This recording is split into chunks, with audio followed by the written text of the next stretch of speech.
एक गांव में एक किसान रहता था। उसका गांव के बाहर एक छोटा सा खेत था। एक बार फसल बोने के कुछ दिनों बाद उसके खेत में चिड़िया ने घोंसला बना लिया।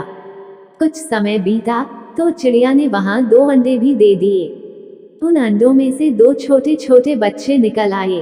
वे बड़े मजे से उस खेत में अपना जीवन गुजारने लगे। कुछ महीनों बाद फसल कटाई का समय आ गया। गांव के सभी किसान अपने खेतों की फसल की कटाई में लग गए। अब चिड़िया और उसके बच्चों का वह खेत छोड़कर नए स्थान पर जाने का समय आ गया था। एक दिन खेत में चिड़िया के बच्चों ने किसान को यह कहते सुना कि कल मैं फसल कटाई के लिए अपने पड़ोसी से पूछूंगा और उसे खेत में भेजूंगा। यह सुनकर चिड़िया के बच्चे परेशान हो गए। उस समय चिड़िया कहीं गई हुई थी।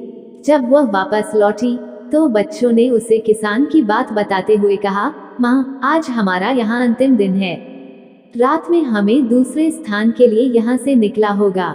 चिड़िया ने उत्तर दिया, इतनी जल्दी नहीं बच्चों, मुझे नहीं लगता कि कल खेत में फसल की कटाई होगी। चिड़िया की कही बात सही साबित हुई। दूसरे दिन किसान का पड़ोसी खेत में नहीं आया और फसल की कटाई न हो सकी।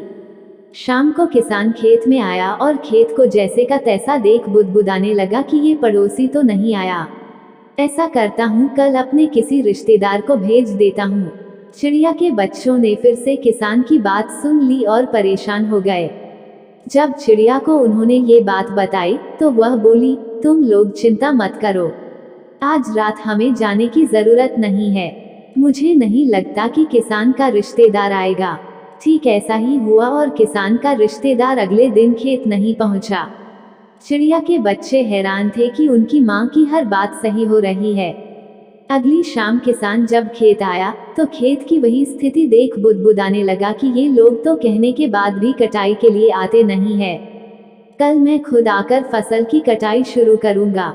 चिड़िया के बच्चों ने किसान की ये बात भी सुन ली।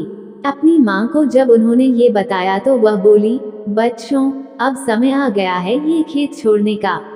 हम आज रात ही ये खेत छोड़कर दूसरी जगह चले जाएंगे। दोनों बच्चे हैरान थे कि इस बार ऐसा क्या है जो माँ खेत छोड़ने को तैयार है। उन्होंने पूछा तो चिड़िया बोली, बच्चों, पिछली 2 बार किसान कटाई के लिए दूसरों पर निर्भर था। दूसरों को कहकर उसने अपने काम से पल्ला झाड़ लिया था, लेकिन इस बार ऐसा नहीं है। इस बार उसने यह जिम्मेदारी अपने कंधों पर ले ली है, इसलिए वह अवश्य आएगा। उसी रात चिड़िया और उसके बच्चे उस खेत से उड़ गए और कहीं और चले गए। सीख: दूसरों की सहायता लेने में कोई बुराई नहीं है, किंतु यदि आप समय पर काम शुरू करना चाहते हैं और चाहते हैं कि वो समय पर पूरा हो जाए, तो उस काम की जिम्मेदारी स्वयं लेनी होगी। दूसरे भी मदद उसी की करते हैं जो अपनी मदद करता है।